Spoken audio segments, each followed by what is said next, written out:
Welcome to the Probasco podcast. I am Claudia Williamson Kramer, the Probasco Chair here at the University of Tennessee at Chattanooga.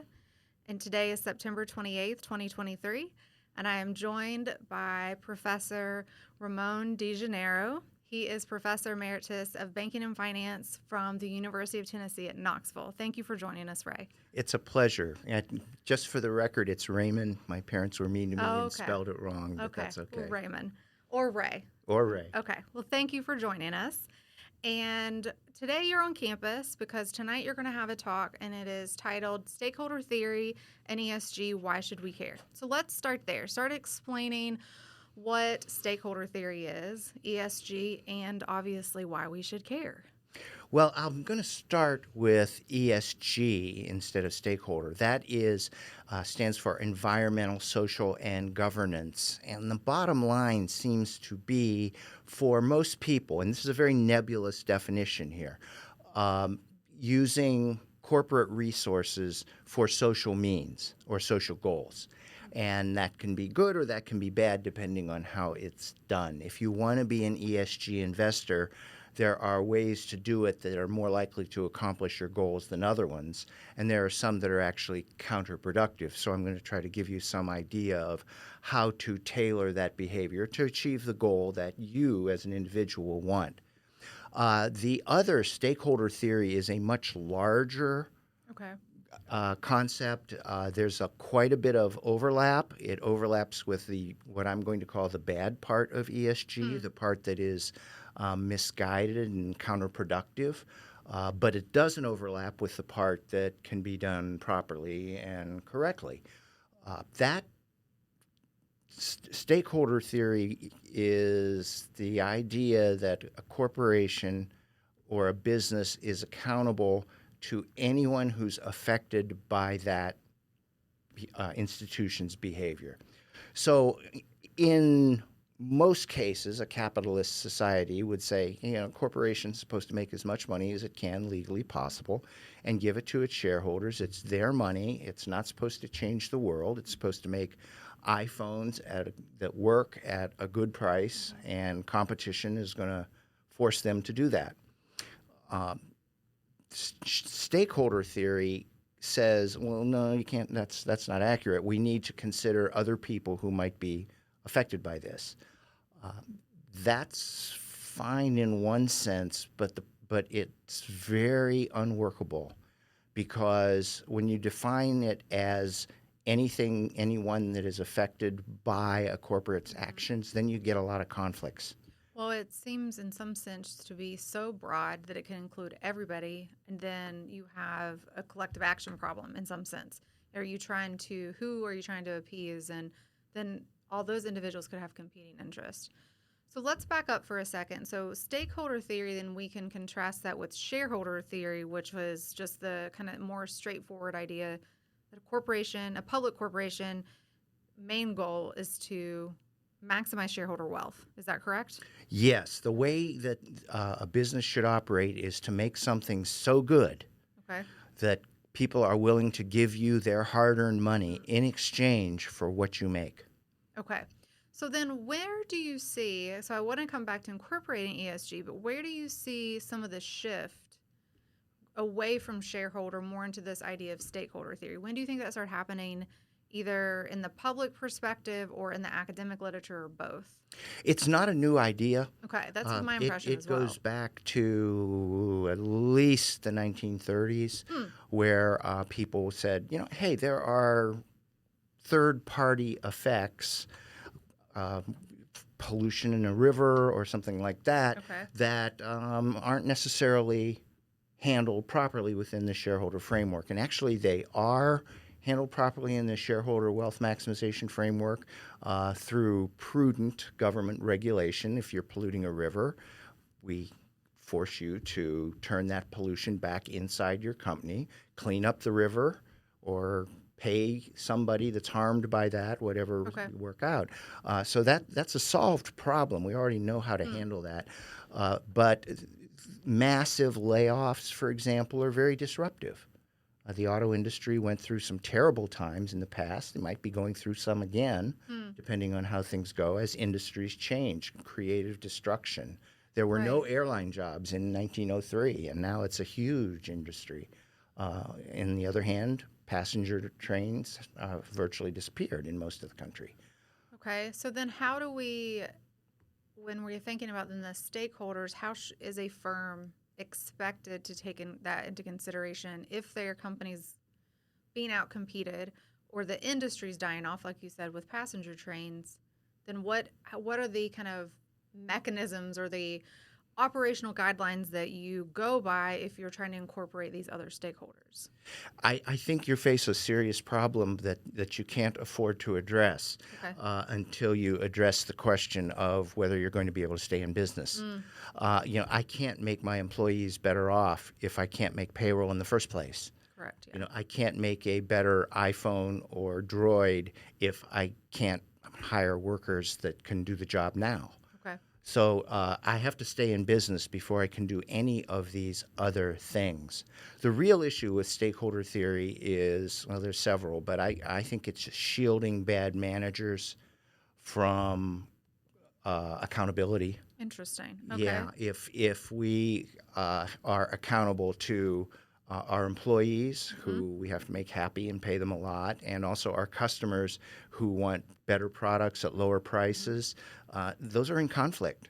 If I'm paying my employees a lot, then I'm going to have to charge a higher price. And we can extend that to all of the other stakeholders. So there's fundamental conflicts there, and I don't know who to favor. Usually the stakeholders say, well, favor the one that I favor, but the world doesn't work that way. Okay, so then... Oh, let me back up. Yes, the reason that shields people from accountability is if I miss my sales targets, I can say, well, it's true I missed my sales targets. I didn't produce the good product at a lower price, but I did give people a raise. You can't fire me. Interesting. Okay. And I always have an out.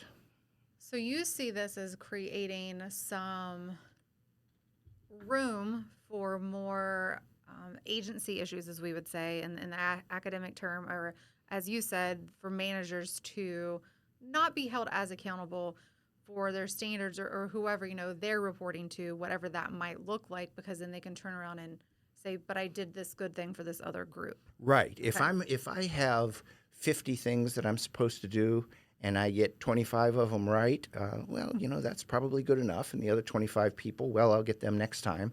And it end up never getting fired. I always have an excuse. Maybe I'm just a bad manager and should be replaced. The other issue with shareholder theory or shareholder theory versus stakeholder theory is the issue of property rights. And without wanting to get too deep in the academic weeds, can you do what you want with your property, or can I tell you what you need to do with your property?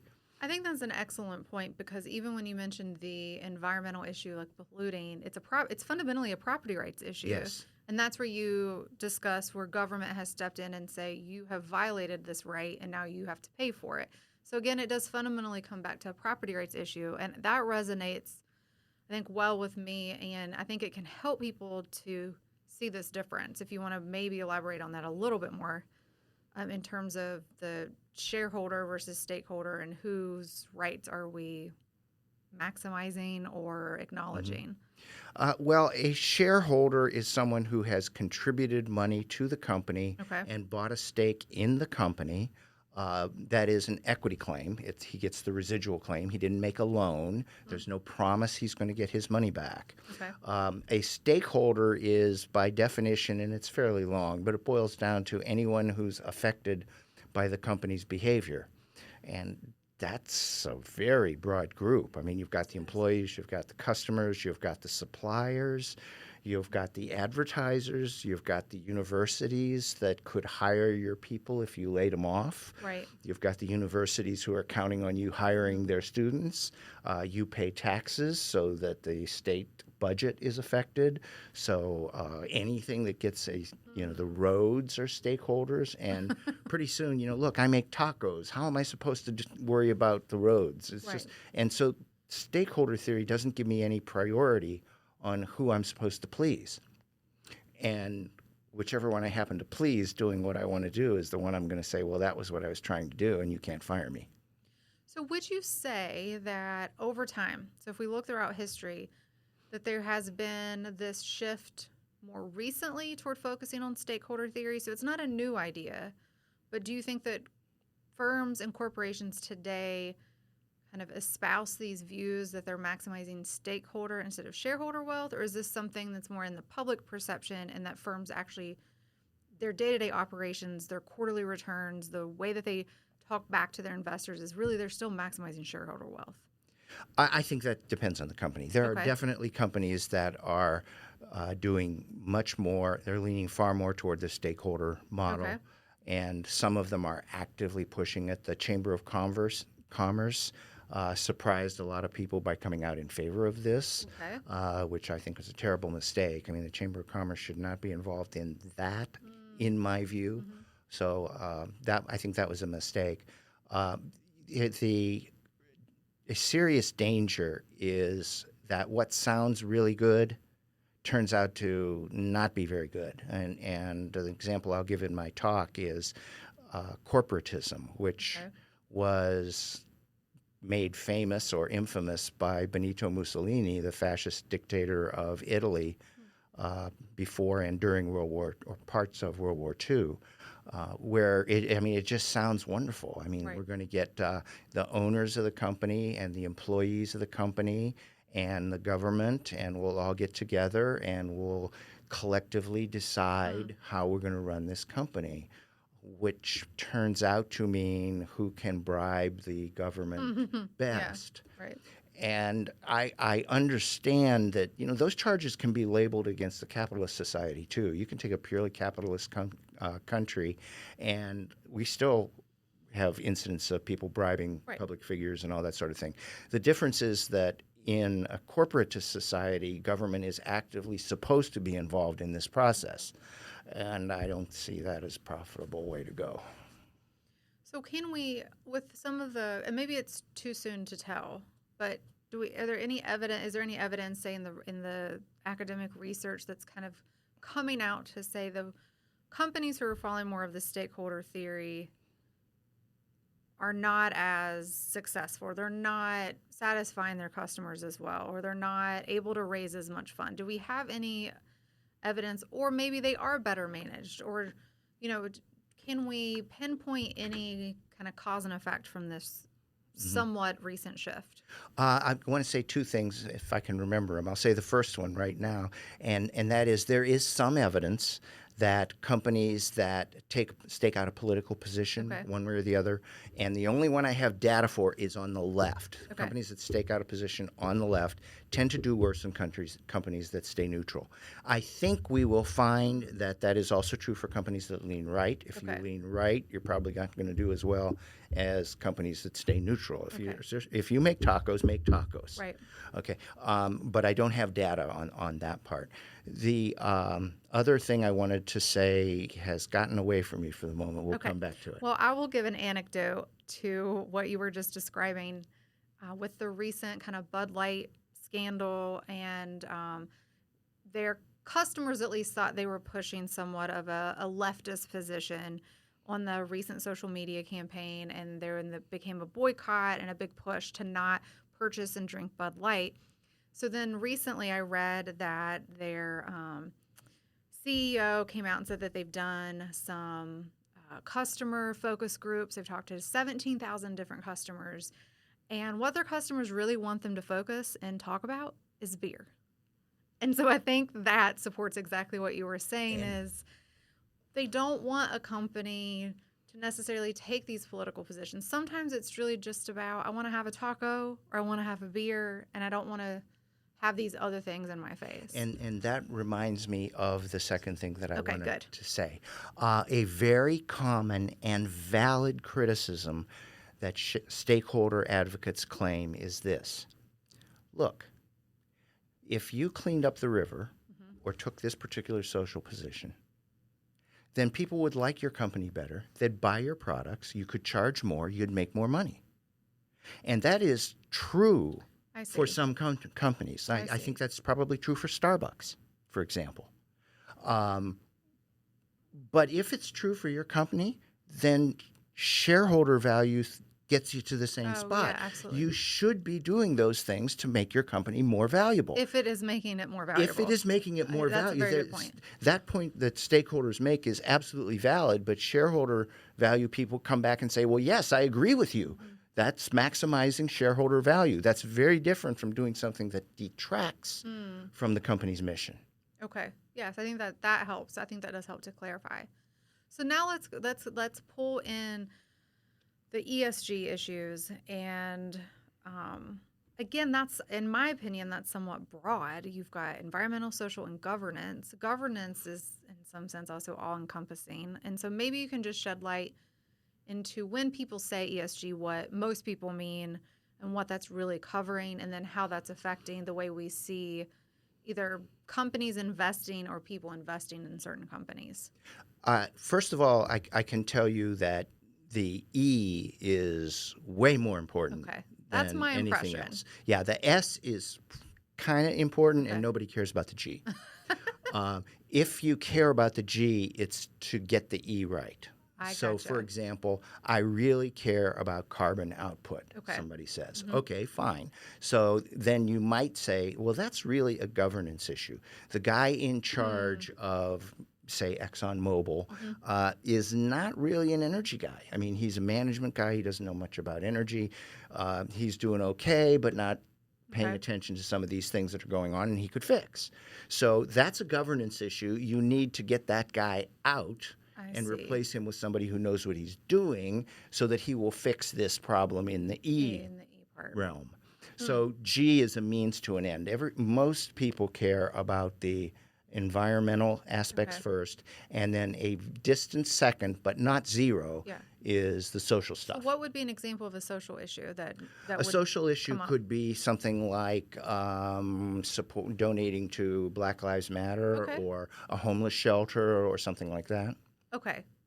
So maybe where we tend to see more nonprofits. Would that be an accurate description, or is it more specific than that? I'm not sure where you're going. So companies are for-profit. We're talking about for-profit, the way we invest. So maybe the social issues are more in terms of, does a company support some of nonprofit missions, or is it more like specific to certain types of the social issues that nonprofits didn't support, like a homeless shelter, or something that a nonprofit exists to support racial issues or gender issues? Or is it like along those lines, or is it more of just like, does a for-profit company donate to nonprofit businesses or entities? I had not thought of that before, and I am struggling to come up with a case where corporate donations to for-profit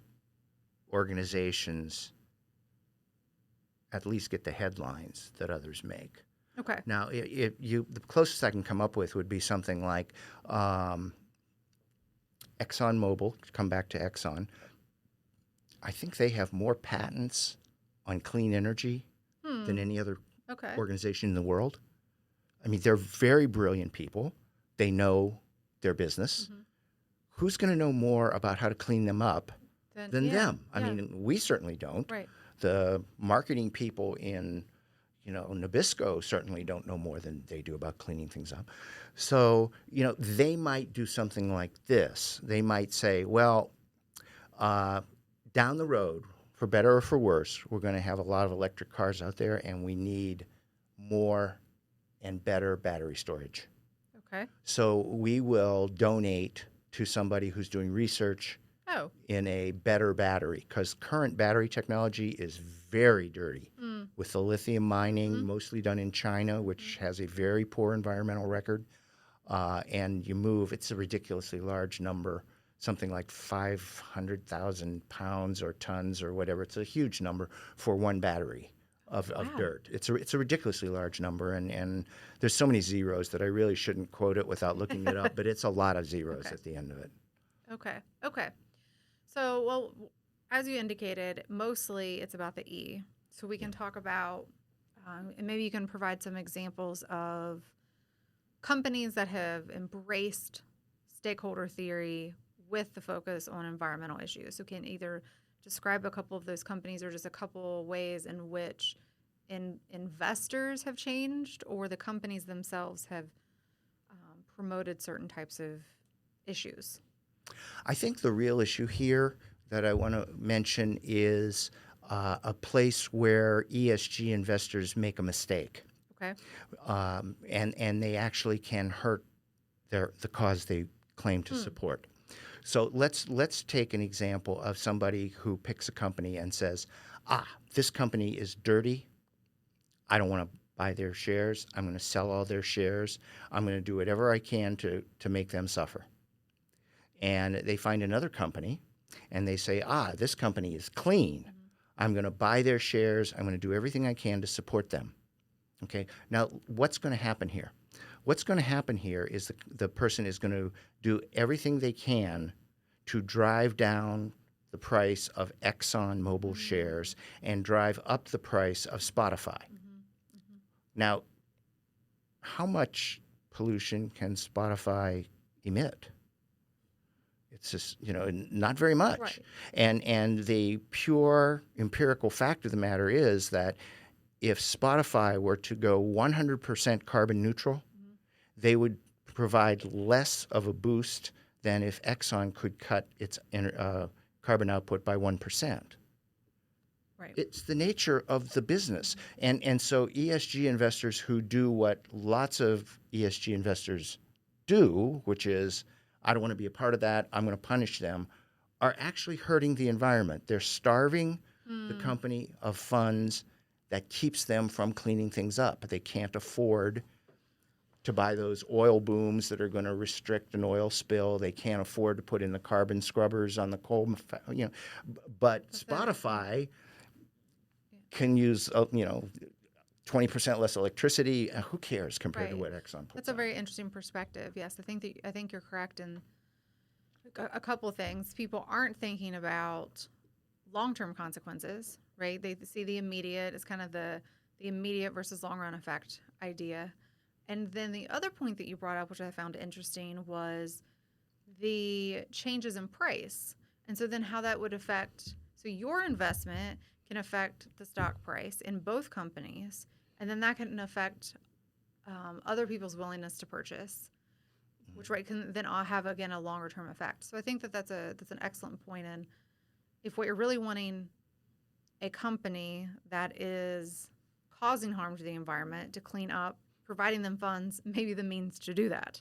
Mm-hmm. And that is being not discussed. I think you're correct in that is an overlooked scenario that needs to be highlighted. So I think that's an excellent point. Well, I'd like to claim it for myself, but it's a paper by someone from Yale and someone from Boston College who have recently written a paper on that and found that. So I have to give them credit, but unfortunately their names escape me right now. We can add a link to that. To the paper. That would be great.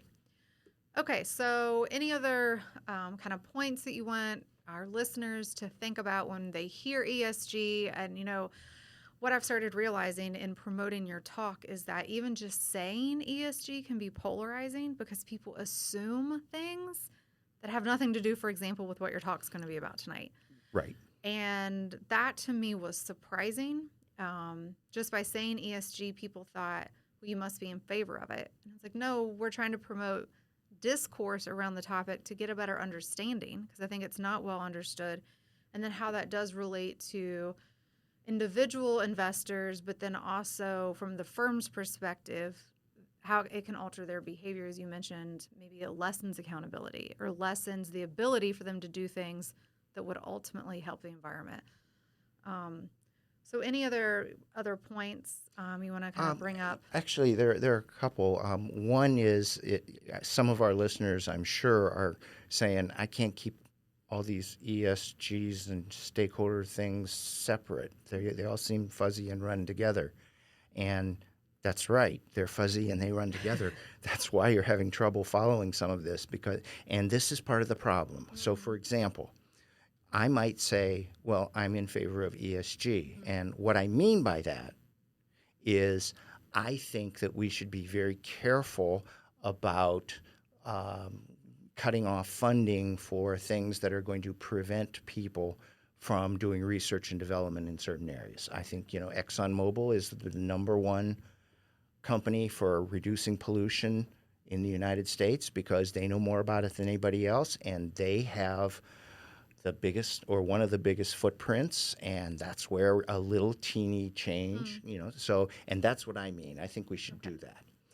And you think I mean, I want you to sit in the dark and freeze and starve. You want to shut down ExxonMobil. Yeah, right. and well, that's not what I meant. Right. We both said ESG, and so I think you're a loon and you think I'm a loon, and we leave, and neither of us have learned anything, and there's probably some animosity when actually we're probably agreeing. That's a great point. And we have to be very careful with slogans and nebulous concepts like this. And this is another issue. Stakeholder people, it's they say it's justice, and well, how can you be against justice?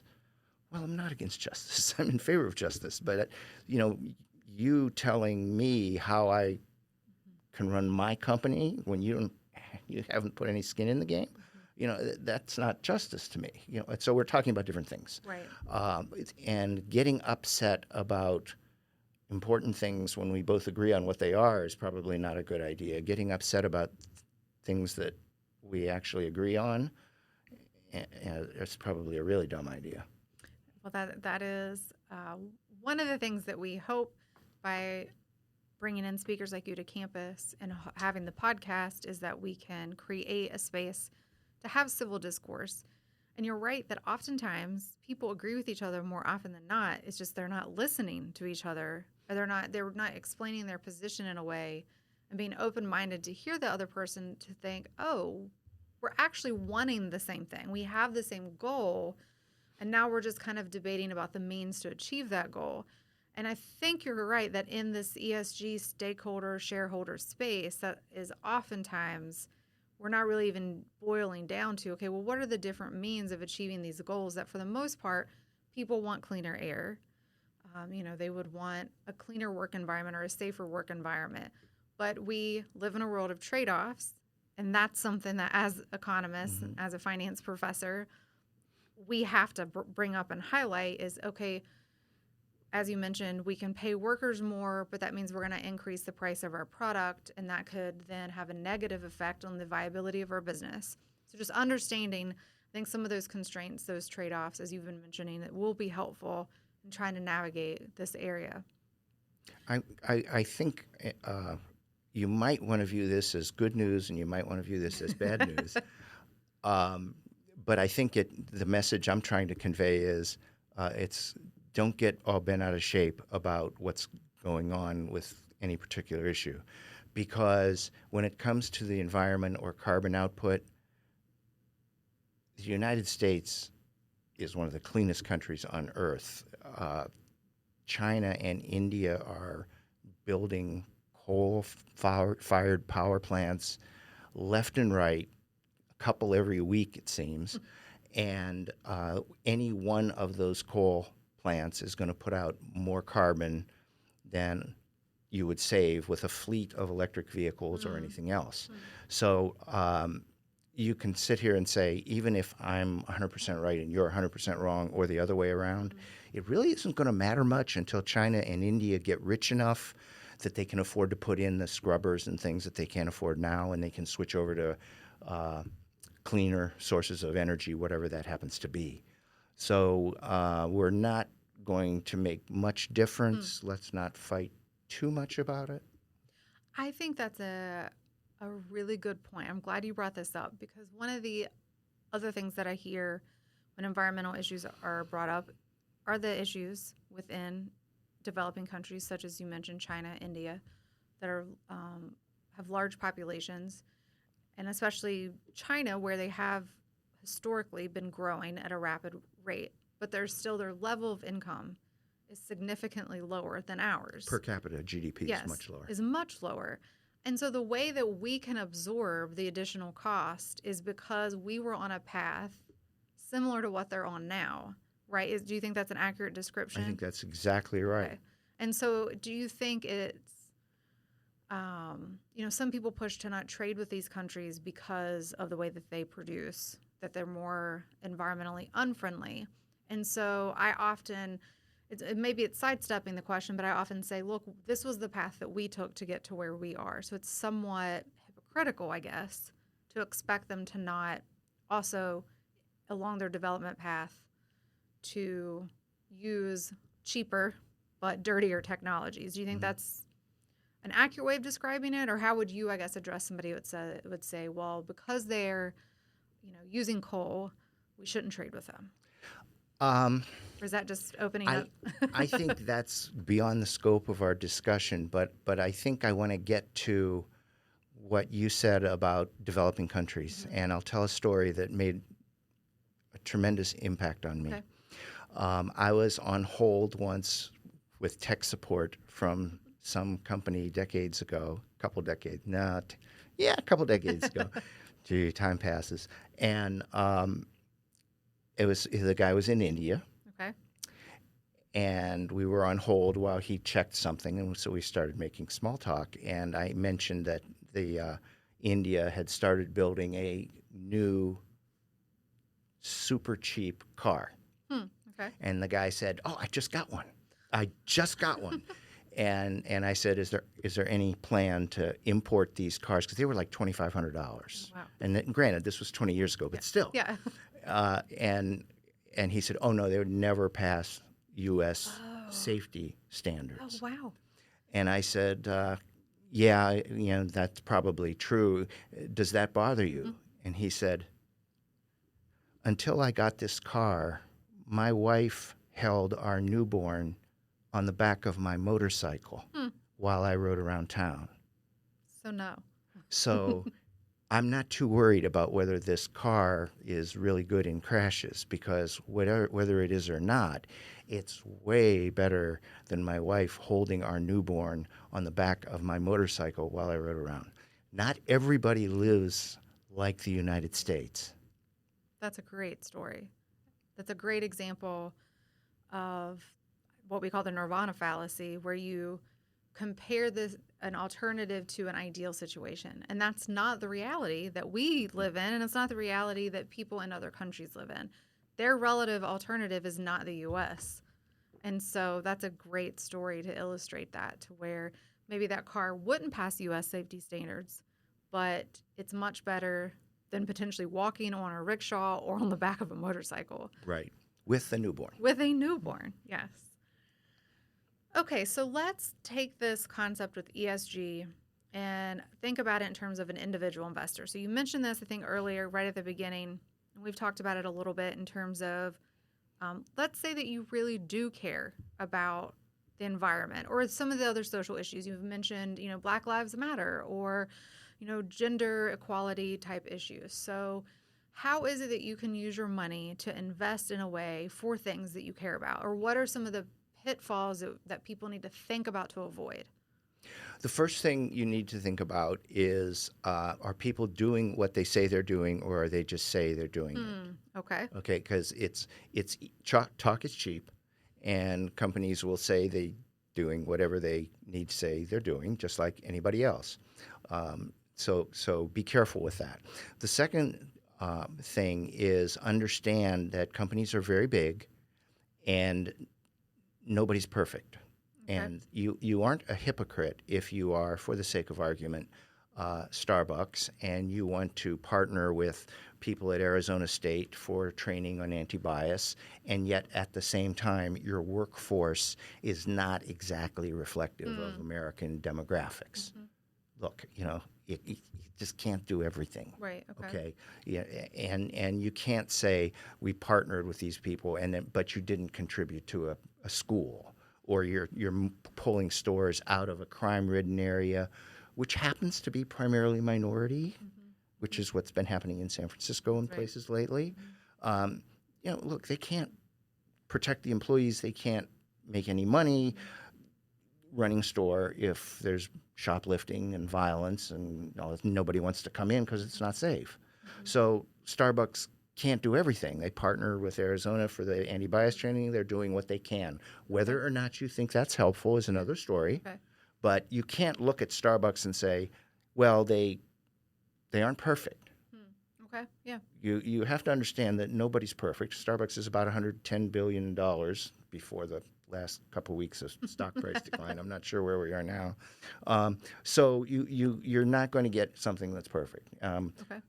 I believe they have also gotten criticized for using coffee from Brazilian plantations that have been accused of using slave labor. That's right. Yeah. Well, that's not very nice. But they are doing these other things. Well, is this a case of we say we're doing it, but we're not really? Or is this a case of, well, we're doing what we can? It's very, very difficult. So my advice to the ESG investor would be to be careful when you decide what you want to do. And the easiest thing to do is to work locally. Okay. And here's a scenario that I think makes a lot of sense, and it's the one that I do, and I hope that you agree with me that it makes sense. Invest without ESG considerations.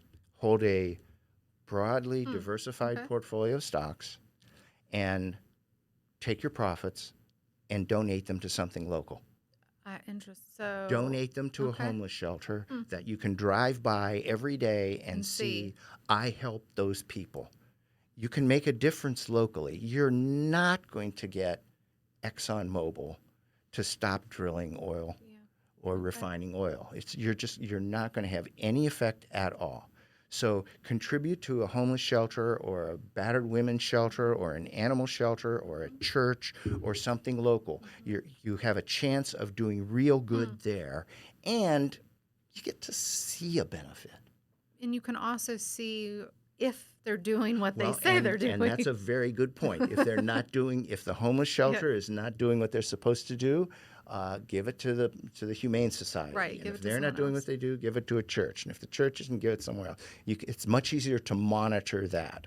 I think that is a very interesting and creative way of kind of addressing that you want to invest, you want to get return on your money, but then you also care about other people, however that manifests. If it's, women or minorities or homeless people, you care about other people and you want to try to make a difference. And I think that you raised a very good point of saying do it locally, and you can hold them accountable, but also see the work in action and maybe even get involved. And you used the word accountability. If the homeless shelter is misusing money, is it a mistake, or is this a systematic con job that they're running? If it's a systematic con job, you can probably get the person in charge of the homeless shelter replaced a lot more easily than the chairman of Starbucks or ExxonMobil or McDonald's. Yeah, that is true. Okay, so for the last few minutes here, let's shift gears and let's just talk a little bit more about your work, your research. You've spent some time at the Fed. You've been at AIER. You've had a long career of working and researching in finance. So we can leave this a little bit more open-ended. We can talk about some ideas, research that you've been working on lately, or your favorite paper that you ever wrote. I'll leave it up to you. Wow. When you're as old as I am, that covers a lot of ground. I'm just going to start rambling, and you tell me to shut up when you feel like it's time to shut up. I have Emeritus status from the University of Tennessee. I stepped down in June of 2022. So I'm a free agent now, and I'm spending my time doing things like this and consulting and writing little articles more for the popular press than for scholarly journals. And I've enjoyed that. I'm putting together a piece on for Audible on a skeptic's guide to investing. Sounds interesting. The target audience is anybody who says, it's a rigged game, you can't win or anything like that. And I think you can. Just because the game is stacked against you doesn't mean you can't do well. I mean, you couldn't beat Tiger Woods in his prime at golf, but a lot of people play golf and enjoy it. And you can't beat LeBron James in his prime, but a lot of people play basketball and enjoy it and do pretty well with it. So, yeah, the experts are going to beat you out of a penny a trade, maybe, but I don't care. Okay. So I'll be talking. It's 6 lectures. Okay. I'm not sure when it comes out. We start recording pretty soon, but not. It'll be a while. That's exciting. It is exciting. I'm looking forward to that. That will be fun. So listen to that podcast. Absolutely, we can link to that. Yeah, we'll get to that. And when you're jogging or cooking dinner or something, do that. But again, I think we record in December or January, okay. So it'll be a while. I'm also writing something for the Liberty Fund on systemic racism. This is the second of a series. My biggest ally in this is my former department head at the University of Tennessee named Harold Black, who will be here tonight. Yes. And he has firsthand experience in a lot of these issues as a minority faculty member and as a researcher who has studied these particular areas. And the bottom line seems to be that if there is any systemic racism, it's because of government policies that accidentally catch minorities in their net, something like rent control, for example, right. Or which destroys housing stock, or limiting the schools that people can attend and things like limiting this. school choice. School choice is a serious issue in the I Black had the community. pleasure of having Dr. Black on a podcast episode, so our listeners hopefully can either go back and listen to that or have listened to Harold tell his story, and then also told us about his research, and so I'm glad that you brought up Harold, because he will be attending tonight, and he's been a supporter of the Probasco chair, and so Harold's a great ally. Yes. So we'll be doing that, and we did a set of essays on systemic racism in healthcare and systemic racism in schools, and this batch will be for crime and housing. Does it exist or does it not? Those are very important topics. They are. And if it's a systemic problem, you come to a different set of, let's call them attempts at solution. There are no solutions, right. Just trade-offs, than you do if it's not a systemic problem. Okay. I think the danger with saying something is systemic is it becomes an excuse to tear down everything. Yeah, that's right. And look around the world and tell me where you'd rather live. And I don't think you want to tear down everything here. So we'll see. But things can improve. Absolutely. So it's always right. Improvements at the margin. Well, I tell a story about a time I lived in a very backward country. Okay. It was very poor. There were a few houses had showers. Mine didn't. Nobody had air conditioning. Fruits and vegetables were seasonal. There was a bonanza in the fall and late summer, but you just had canned goods after that. Cars were rusting and spewing lead into the air, and it was really quite backward. That was the United States in 1965, and it's nothing like that now. Yeah. Yes, we are making progress. It's not revolutionary, but over a period of time, it's not the same. The poorest decile of people live better than the middle class did back then. Absolutely, and we can even extend that further back in history. Of would you want to be the wealthiest person 100 years ago, or lower income class today? And most people, when you would look at the standard of living, how you actually had to live back 100 years ago, people would pick to live today for the exact point you're making. Go back 300 years and say, how would you get from where you are now to San Francisco or Tokyo? Well, you couldn't do it. You just couldn't do it. I don't care how rich you are, how much power you have. It's just you can't. And if you have breast cancer or something like that, well, you're going to die. And now you have a fighting chance. Simple infections used to kill. Infant mortality, you probably know the numbers better than I do. Yeah. So things are way better. I think we have to be very careful we don't throw out the baby with the bathwater here. I would agree that with that point, and then perhaps, maybe this is as I've gotten older, but it's one of these things where we forget where we've come from and that we are on a path of progress, and what determines or what are some of the things that go into kind of those continual improvements, or just the big development question of why are some nations rich and some are poor. So understanding the wealth creating process.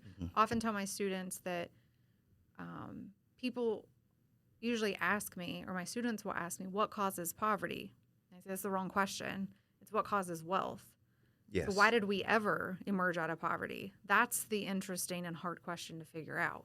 Now, the literature's advanced, quite a bit in offering kind of general conclusions to that. Property rights, the ability to trade, for example. Rule of law. Rule of law, absolutely. And so those are kind of the big pillars. But then, the specifics within it can get a little complicated. But I think, again, it's one of those when you haven't recognized the path and that the path is improving, then you can kind of get lost in the weeds. And as you mentioned, kind of want to throw everything out and say, oh, everything's doomed. And it's like, actually, most things over a long period of time are getting better. Would you say that's fair? I would definitely say that's fair. Okay. Any last minute remarks before we wrap up? Well, people can find me by Googling my name, Ramon DeGennaro, DeGennaro, and I'd be happy to answer any questions you might have. Let me know. Thank you, Ray. I appreciate your time. I appreciate you visiting UTC, and we look forward to your talk tonight. This has been the Probasco Podcast. Thank you again. Pleasure.